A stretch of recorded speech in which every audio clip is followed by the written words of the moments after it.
very intriguing conversation. I will now hand over the panel to you. Thank you. Rishita, it would be amiss if I don't address the headlines, because for a panel like this where I have a warrior scholar to my right and a policy warrior to my extreme right, we should have their views on what's happening around us, right? So I want to first begin by asking both Chaitanya and Dr. Pannu with respect to their specific domain knowledge on disruptive tech and space. How do you see the last 3 to 4 weeks, the developments in the last 3 to 4 weeks, and how it's changing your respective domains? Chaitanya, you want to start? Thank you, Kashish. Thank you to the Value of Words and Max City Litfest team. Great honor to be in friends here. Known Dr. Pannu, Kashish for a long time, and Dr. has been very kind to invite me for this. To begin with, the last 1.5 months has been really concerning for the fact that important port cities across West Asia or in eastern part of Atlantic or in the Arctic side of things, they are getting bombarded quite regularly. So right from Prime Mosque in Russia to Daman, Dubai, Abu Dhabi, Bahrain, Bandar Abbas, they are getting bombed. Critical infrastructure, whatever is sustaining economies of the world, is getting severely disrupted. And sitting here in Mumbai, where we're just a few hundred meters away from really strategic infrastructure in the form of the Western Naval Command, just a few kilometers north of it would be the Mumbai docks, the shipbuilding yard, and then further north is a major refinery and fertilizer plant, Russia Chemical Fertilizer plant. So, what has been bombed are installations of these kinds, and we sit here safe. Of course, there is great leadership at the helm of affairs. Yet, at the same time, we need to acknowledge the person whose name is given to this university, Homi Bhabha. Why don't we get attacked?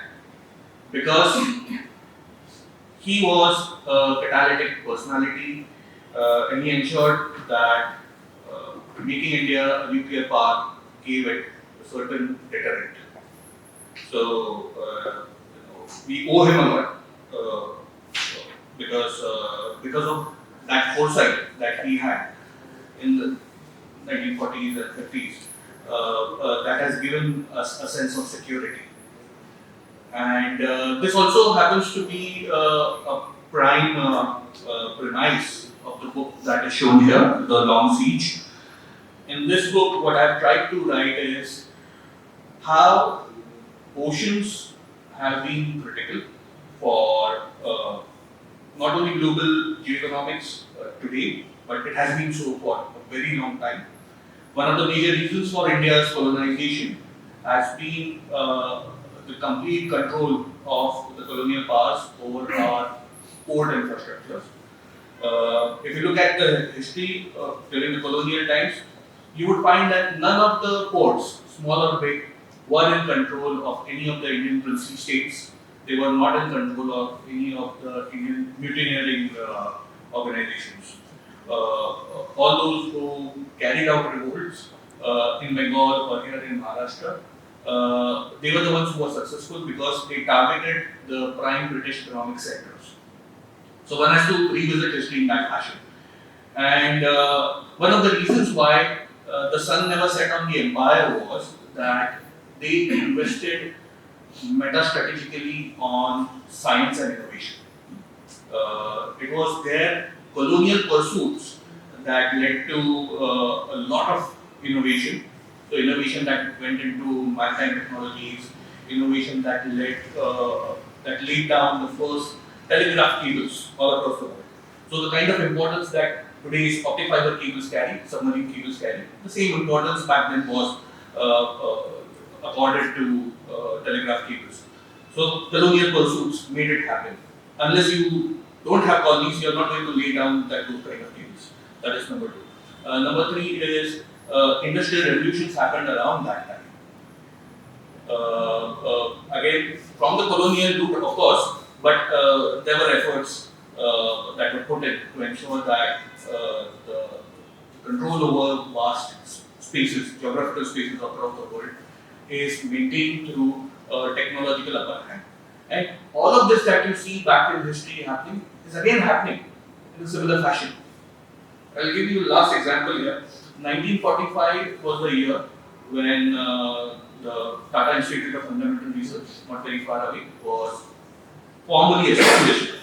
It was also the same year when our Navy revolted just immediately after the disappearance of Netaji Subhash Chandra Bose.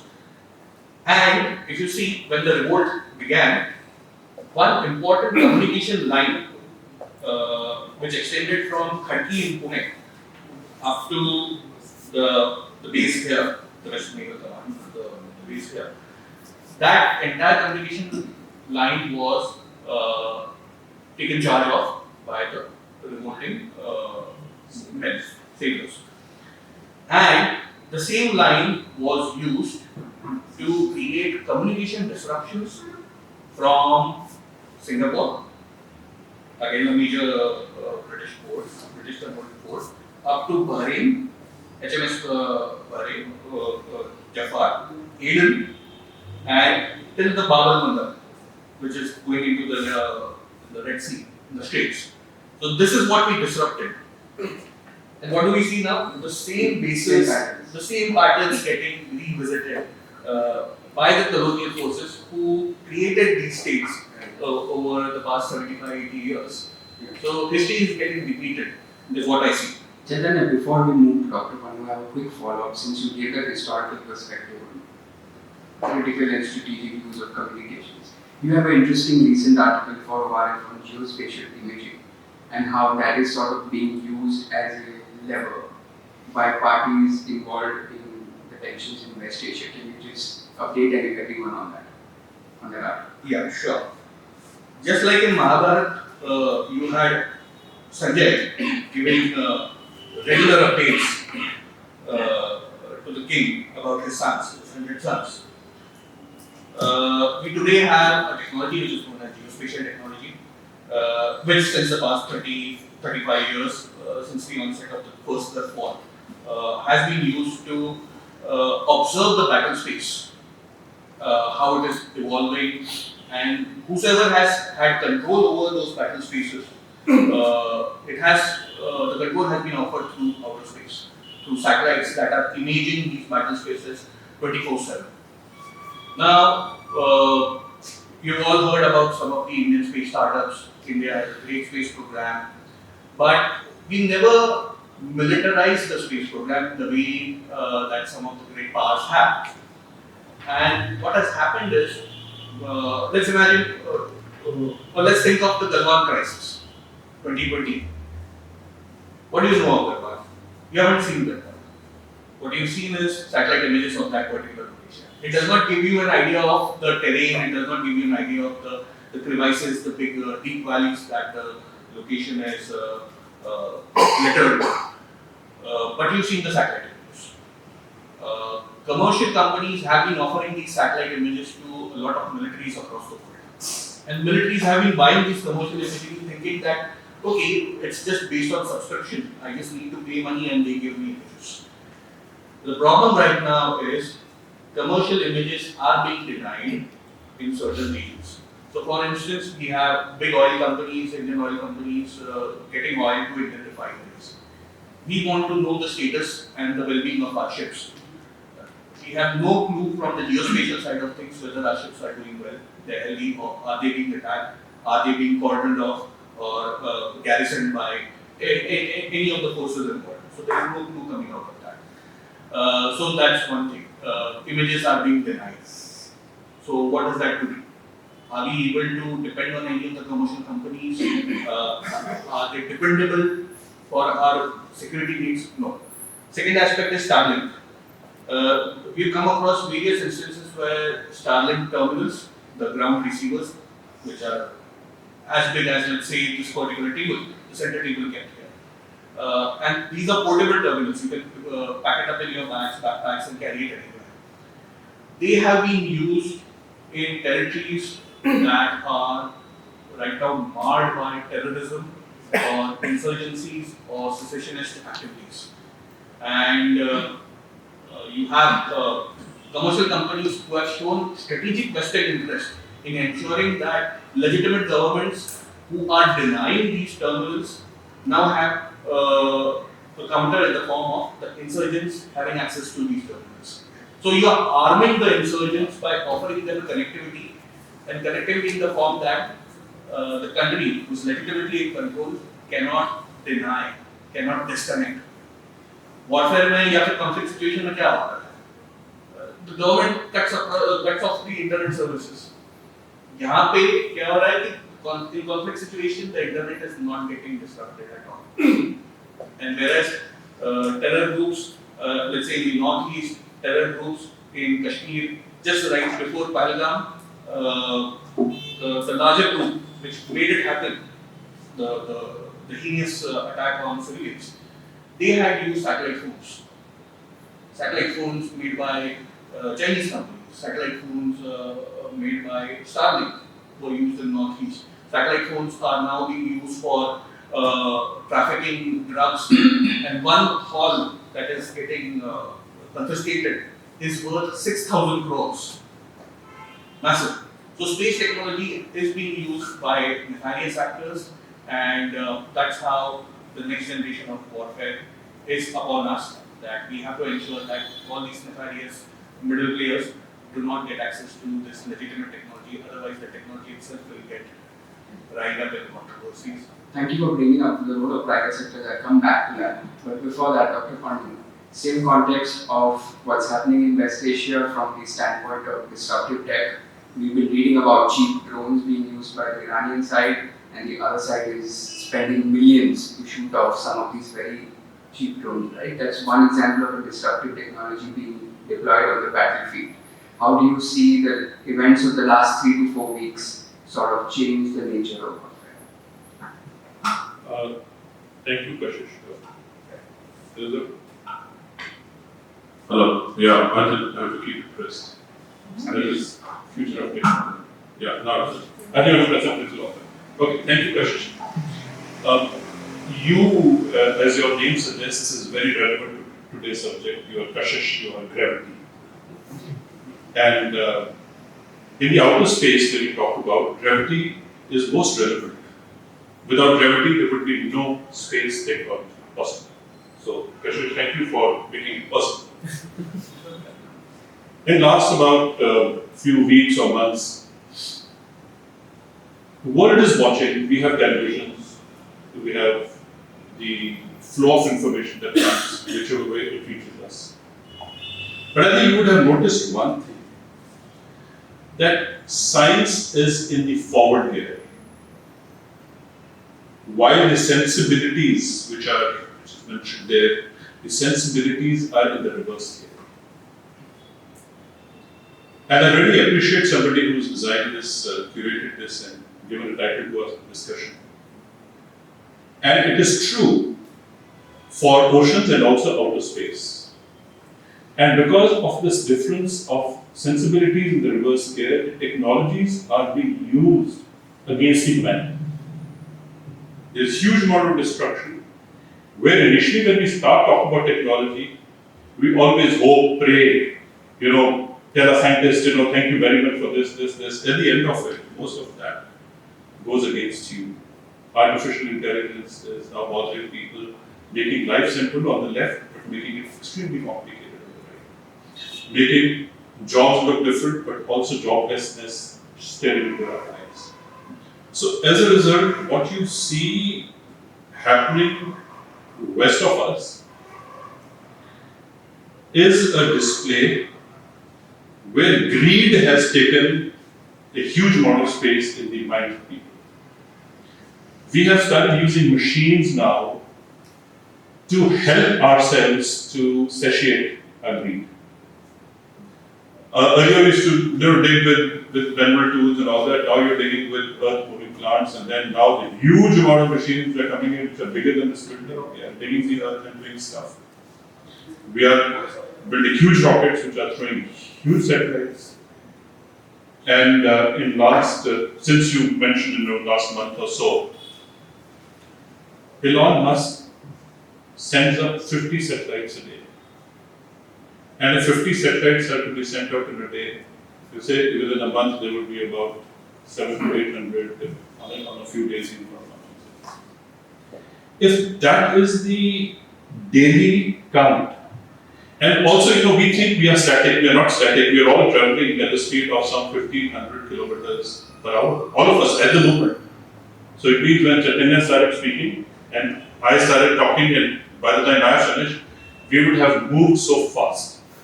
And people in the Nordic countries are moving slower. They're moving at the speed of 600 kilometers an hour. We are moving at the speed of 1500 kilometers an hour. People in Kerala are traveling faster than us because they are closer to the equator.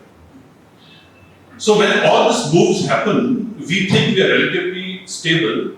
So therefore, when you are near the equator, you find that the constellations around you are also moving much faster because that is theory of relativity. And when you are going closer to the polar region, the constellations are moving slower because again the theory of relativity. So when in the astrology starts counting where you were born and how your life is changing, it changes differently, how the constellations around you impact differently. The globe is also now using technology where we discover more and more we discover that we have only gone to discover the tip of the iceberg. Space is so big that by the time we understand how big it is, you realize that Mars cannot be visited by a human being in his lifetime. Either you're going to visit Mars and stay there, you will never find a person who visited Mars and came back to tell you the story. It is so far. And you look at the sun, it is so far. When the light comes to us in 8 minutes, you will never be able to reach sun, even if you try to build the fastest rocket, which is in the understanding of technology. So even the satellites which are moving are very close to the Earth. So what amazes me in last few months is that I setting up a Department of Space Studies in Delhi. And when I started setting up this Department of Space, I realized that people don't have knowledge because they don't understand the subject.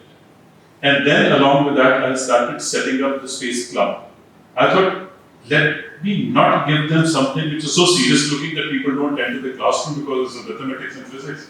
Let me take them to the club, which is much easier. You don't have to be a graduate, you don't have to be a science student, you don't have to be this, you don't have to have some 20,000 qualifications to come to the Space Club. In Space Club, we welcome everyone. And if we did that some 45, 50, 60 years back, America built the Space Club in 1945, we would have had a number of Elon Musks here. We don't have it because we don't relate to it. And I think we can have more conversation around it. No, thank you for touching on the role of private sector as well, just like Chaitanya did, and that's my follow-up for you, sir. Closer to home, our economy. Last year, I think India exported defense articles worth 24,000 crores. I think by FY 2029, we'll do about 50,000 crores. The private sector is stepping up in terms of innovating, exporting, turning India into a exporter of defense articles. What are some of the disruptive technologies that you think the private sector is missing out on in this story?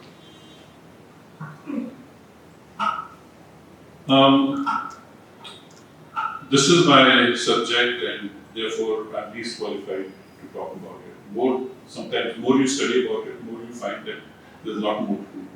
I did a PhD in indigenization of defense industry.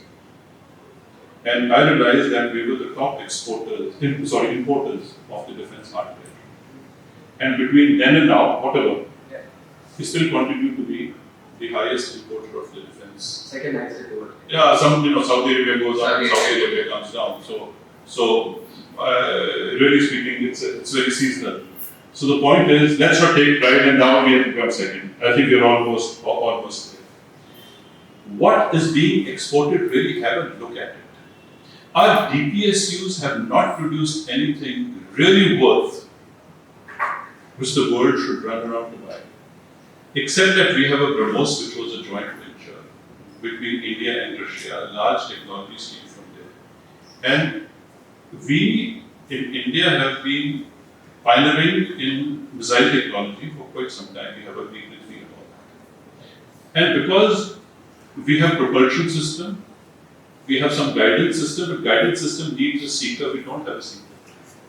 So really speaking, that if you want to bring technologies from outside, make it in India, yet import certain components from outside, show the exports, but we must understand that hypothetically, if we sealed the borders and did not allow anything to come inside, there would nothing that would go out as exports.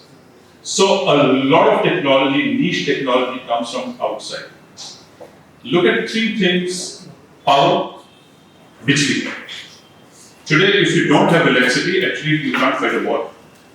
And you can't even sit at home because your internet will go down, your mobile will go down, your family is saying, what the hell has happened? You're not even communicating, I have no power. What? You didn't have power? If the power goes, there is a power outage, there is the first collapse. That is the critical infrastructure that you have. Now, in protection of power, what is the problem?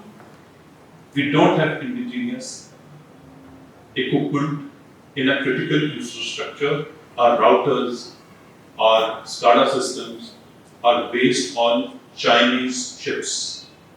And therefore, sitting on a SCADA system, you find that everything seems to be alright, but actually it doesn't. Because that can be now manipulated to tell you that all is well when all is not well. All will go completely out of hand. Only then would you know that there's something not okay. Critical infrastructure, as far as space is concerned, there is a big debate whether space is a critical infrastructure or not.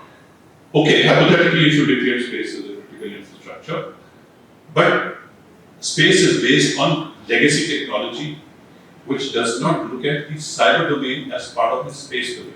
Our cyber and space are still parallel domains, but not integrated. And that is extremely important. So, really speaking, not talking figures, but let me talk about phenomena which I just mentioned. I think this situation is alarming, and if we think it is not alarming, we will continue to feel that the earth is static when it is not. Where do you think the problem lies? Is it lack of innovation ecosystems, lack of innovative thinking in the private sector, lack of public-private partnerships? Where is the problem? Sir. Oh. Yeah. Maybe I was looking at Chaitanya. I said, how the hell is he going to answer this question?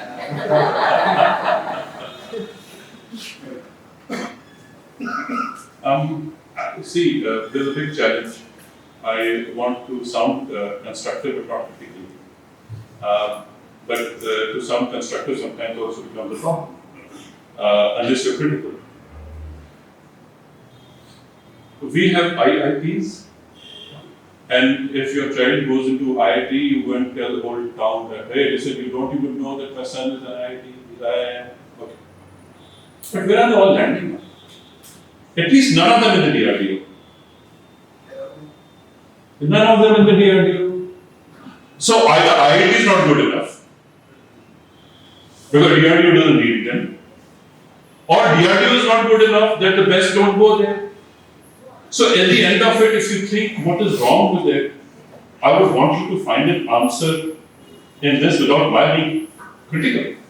Second thing, I spoke about power as one thing. Talk about materials and electronics.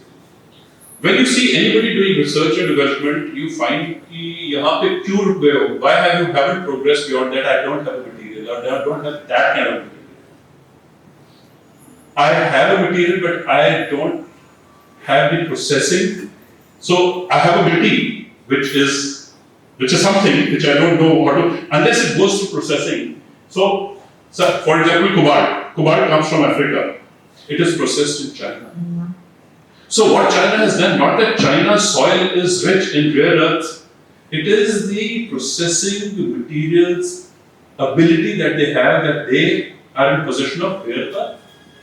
What is China doing sitting on the darker side of the moon? They are extracting the lunar material.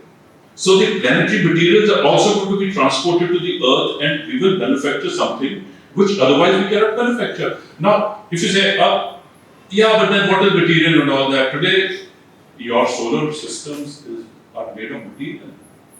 If you have silica, silicon, all that, you need to bring them.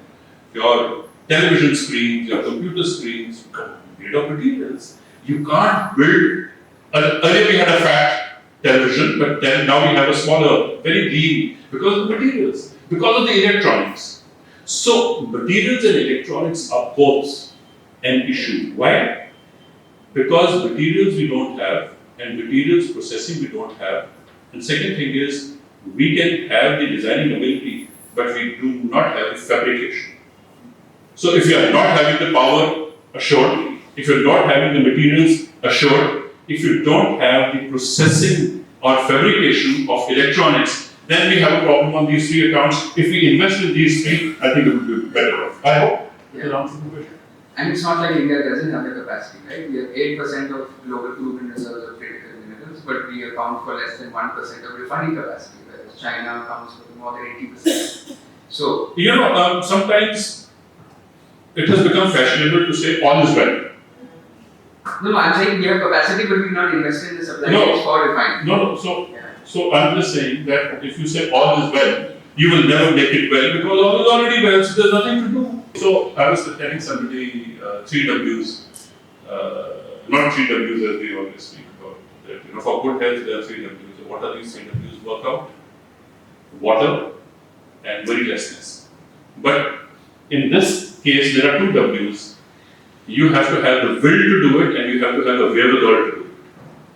So if you're not going to have the wherewithal, the will not matter. But if you have the wherewithal, the will would be required for that. So I think we need to invest in will and wherewithal also. Unless and until we do that, the potential is unrealized, right? Chaitanya, same question for you. Private sector role in India's space ecosystem. You have NSIL in space. They're privatizing space technology, letting in the private sector players to come in to bring in that scale, right, in terms of production, and also getting a certain sense of efficiency, right? That is what the private sector can get in certain cases. How are you looking at the evolving of the private sector in India, and how can you do better? Kashish, I'll carry forward with the worrylessness aspect that you sir has highlighted. 1851 to 1857, again going back to history, that was the period when Mumbai University was established.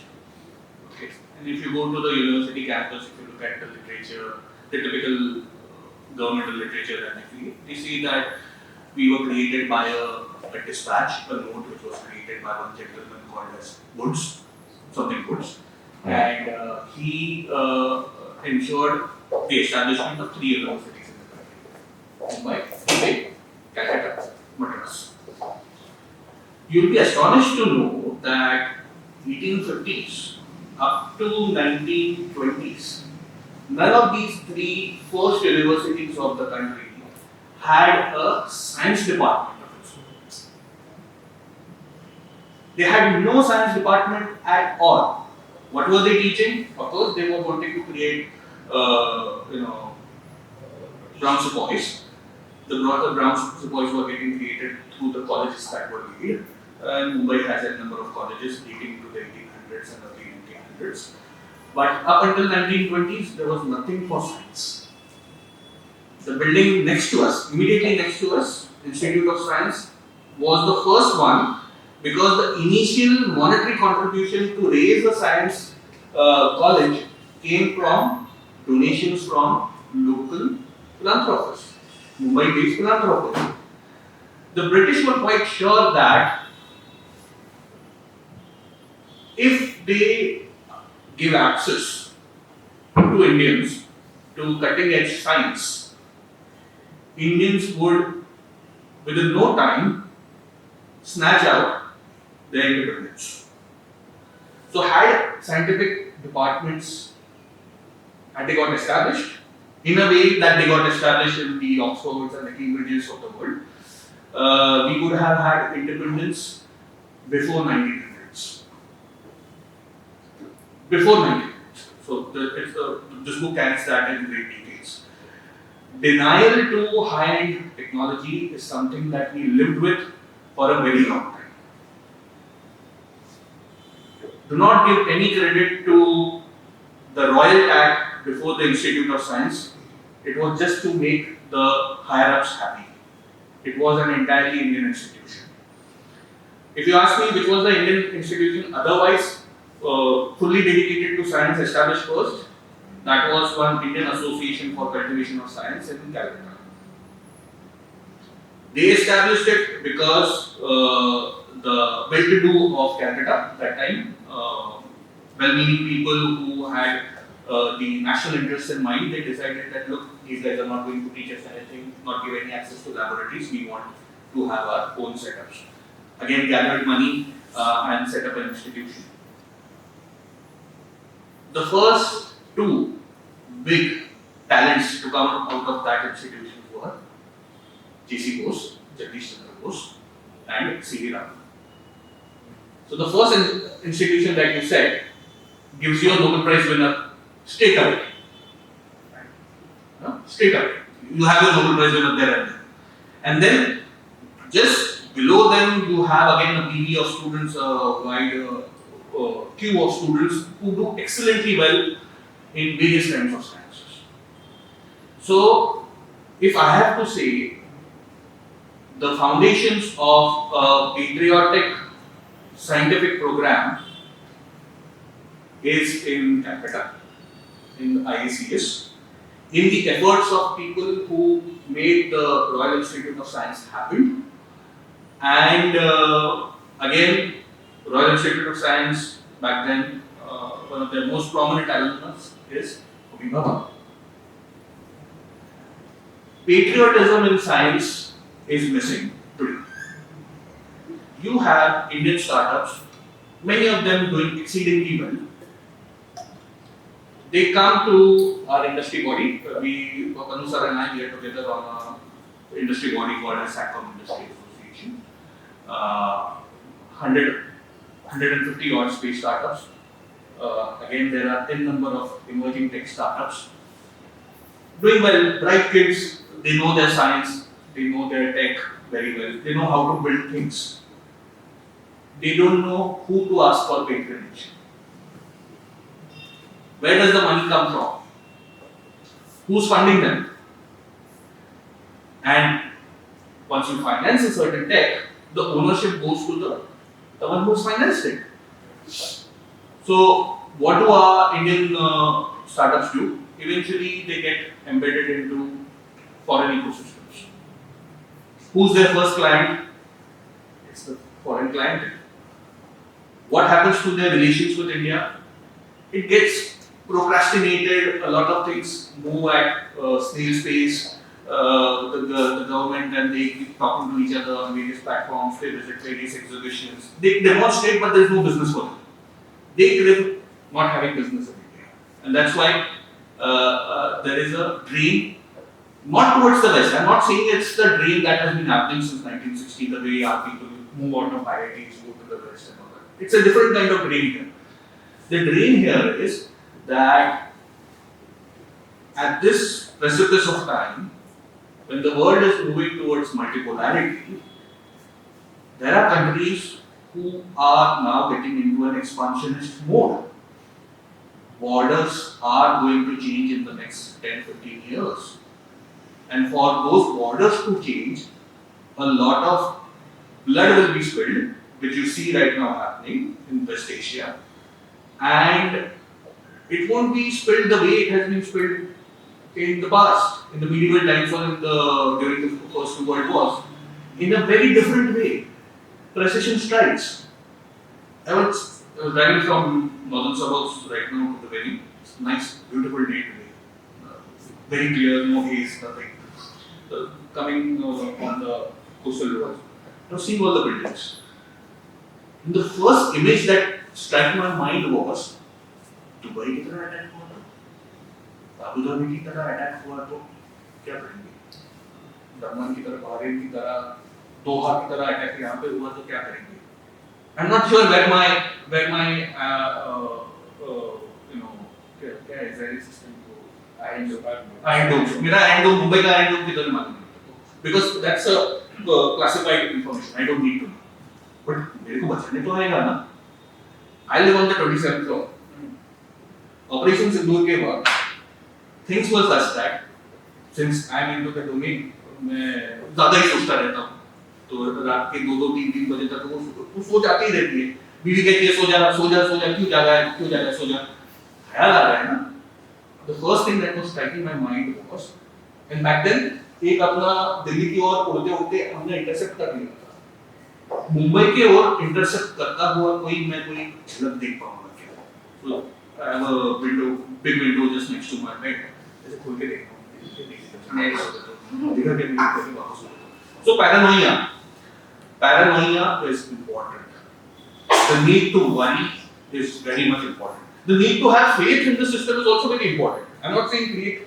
anarchy or create unnecessary issues for the governance infra but how should your worry get reflected it should get reflected in preparedness you need to be prepared the world order is collapsing in a rapid manner you have been warned by the higher ups since the past 1 month or so at regular intervals directly from the top as well as from the WhatsApp forwards that you get there is a need prepared there is a need for preparedness that kind of a need for preparedness is also exists in the Indian startup community sadly they are not many of them promise to offer sovereign technologies or build sovereign capabilities but I get really disheartened when the same chaps give up within 6 months, go to so-called greener pastures and say, "Hey, यहाँ पे business नहीं मिल रहा है." They pick up PE funding.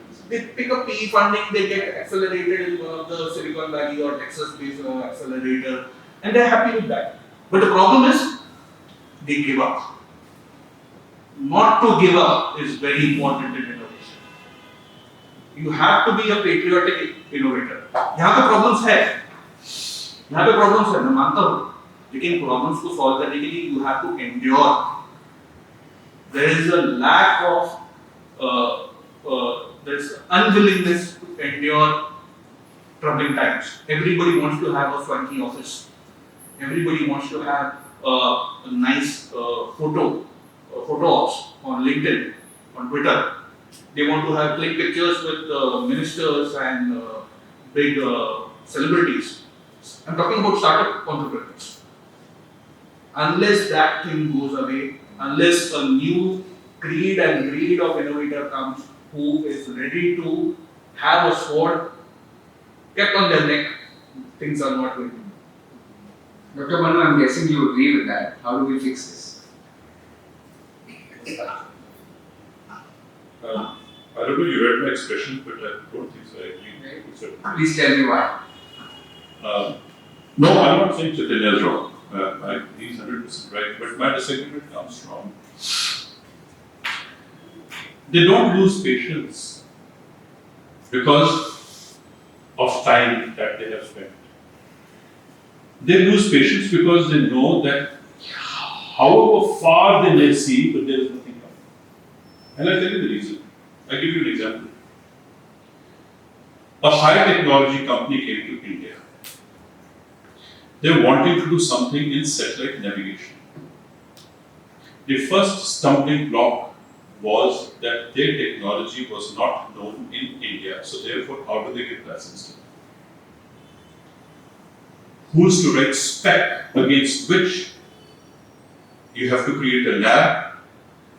Whatever is the new technology, that technology needs to be given a license. For giving a license, you need to write out a specification, and to check the specification, you need to have a lab. So if your specs are not going to be written and labs are not going to be built in India, and if you were to build a technology in India and you find that you go to, see, unfortunately no government sits in the think tanks. Is there anybody represented from the government here? No. Okay. And the government is quite adequate in their own offices. So imagine we are all now government. I'm not talking about government of India, any government works like that. We are all in the government, we are very secure, we are positioned on a higher pedestal. It takes time for a youngster who has no idea how the government works, he has no idea how the policy was made, who made the policy, why was it made, to whose benefit or whose facilitation it was made. Now he has to crawl through the corridors that he is unfamiliar with. And if he comes to these kind of a discussion, then we find that a lot of wisdom is being spoken here. Yes, the wisdom is being spoken in the rooms which are not connected with the corridors. So therefore, the rooms of debates and the corridors of power got to be connected. And precisely if you want to lose patience, it is knowing fully well that these rooms and corridors are not connected. And therefore, there's a partial agreement or disagreement. What you say? I mean, the good part here is Sir has been with the government, I have been not. And in this case, he is taking the private sector side and I am taking the government side. Yeah. So there's no conflict of interest. No, but if, at the cost of 50 seconds, let me tell you how I built the Defense Space Agency. I had two options. One is to shut the doors. One is to shut the door and says, don't come inside. High security zone, space, defense space agency under consideration or in the making. Then, few ignorant people would have created something. What I did was, I left my office. I went to a place which is close to India Gate, where there was an open door. I invited all the specialists on space who ever did space, were doing space, wanted to do space, to come into that room. And I was in the uniform at that time. There were 80 people in the room, including people from Stanford, they came from MIT, they came from Harvard, they were all there in the room, they're all Indians, they're all in the room because they were very, very purposeful people, they wanted to contribute. And I had discussions where the ex-government science and technology people having an argument with somebody who's come from outside to say, what are you talking about? It doesn't work like this, is it? But okay, you write your formula, I'll write my formula. Let's have it in the open. And then everybody. So, first day of the conference was arrogance. I know it better than you, don't teach me. Second day was a little understanding that balance came. Third day, everybody was exchanging cards and they let's find something together. So I think that is where silos, you see the best technology that we have sometimes, and not again in India, many countries, best technology that humanity has is we build such beautiful silos that nobody can break. I think that is what I like. On that humorous note, can we open for Q&A quickly? Time for 3 questions. Good afternoon. I'm Commander Soman. I have 2 questions. First one is for Chaitanya. India's regional navigation system, the NAVIC, has faced setbacks recently because of premature failures of atomic clocks. So I would like to know in his perspective what are the technical reasons or any larger systemic reasons for the failure. And the second question is to General Pannu as to was this system used for the Ops Sindhu? Okay. With NAVIC, the issue has not been the satellite itself. It's been the atomic clocks that were procured from a European country. That particular vendor, who is known to miniaturize atomic clocks, usually atomic clock is taken up really huge size of this particular table. But for space applications, you have to really shrink it down to size as well as to weight mass. So they've been doing it, but the particular type of atomic clocks that we procured that were prone to issues, technical errors. The same case has been seen with other customers who have procured the same atomic clocks. customers, non-Indian customers. So it's been a problem from the vendor's side. What has been our problem? We did not explore options. We are still very slow with the R&D of those kind of atomic clocks at indigenous values. One systemic issue is none of the startups, very few startups right now are focusing on atomic clocks of space grade. We need more efforts of those kind because the more the competition, the better it is. But this technology is not as spectacular, it does not grab eyeballs, it's not a rocket which you can show off. It is something which is really technical and boring. So I have been encouraging a lot of young innovators sitting in universities to pick up technologies which are not as glorious. So this is one such kind. And we have 3 launches of next generation satellites, navigation satellites in this particular year. Hopefully that will go well, and we'll have a full regional constellation up once again. Yeah, so to answer that question, one has to deliberate and continue to deliberate. Because your question was very focused, and what Chaitanya spoke about the atomic clock, it is navigation system is PNT, position, time and navigation. All 3 got to work together. Really speaking, in the space sector, it is not only the NAVIX or the GNS as a system, but we have to operate on a triad for warfighting. That's the communication, the ISR, that is Earth observation, which is ISR, and the PNT. Unless all are brought together at the same time, you cannot engage space into war. India cannot have one thing better and second thing not so good and make a triad which won't work. Till the time we do not have the 3 legs of the same size in triad, which are as competent, as capable, you will never be able to fight a deep precision battle. So as a result, a lot of imported and a lot of hired services will continue to be used. I hope I've made a point. But I will take you back to 1999. Saurabh Talia lost his life. That could have been avoided. GPS was denied to us by the Americans on the first day.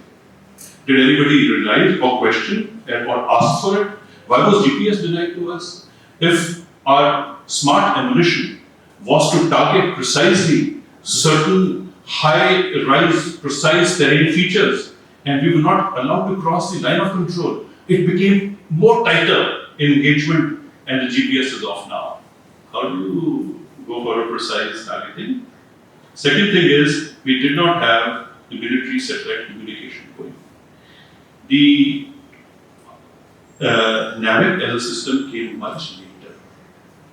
The communication to the military came much later in 2013. So imagine when in 1999 you had denial. Why did you have denial? Because you said, hey listen, I don't have it, but I know from where to get it. And today if Elon Musk is giving you Starlink connectivity for broadband communication, which is dual use, the Russians are also using and the Ukrainians are also using, same technology by the same vendor, and the moment that becomes cheaper in the market, it is completely going to destroy the indigenous market and you will never be able to stand on your feet. And wherever you get any service from, that origin can deny it to you. So space denial is one thing which is such a big challenge, and I cannot go beyond that. So might as well do our own, otherwise we shall be denied. Can we take one last question? So I have a money question for you, Kashish. Me? Yes. Okay. You've been asking all the questions, so now it's our turn. So glad. I'm so glad. Thank you. I thought I was getting away. So 5 minutes. There we go. So there's a certain agency out of a certain place called Langley that has its own fund called QTEL, right? In QTEL, he knows better than me. I'm not a specialist. And then there is this NATO Innovation Fund, which is actually run by a Desi. What are you and the big man himself why aren't you giving them a fund of at least 500 million, maybe $3 billion? Write them a check, no? Not in a position. We didn't begin. I want to know. We get the other guy also to, the other Dusra wala also to write a check of 4 billion competition. Alright, on that humorous note, we'll call it a day and let's continue the discussion over lunch. Thank you so much. We'll be having the felicitations, please. Thank you so much. He did pay me.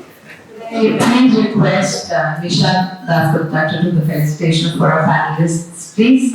Thank you so much, ladies and gentlemen. This was, I thought, thoda mushkil hoga samajhna. It was a very interesting conversation. Right, but the question that I stuck to was कि IIT में पढ़ के ये DRDO क्यों नहीं जा रहे हैं?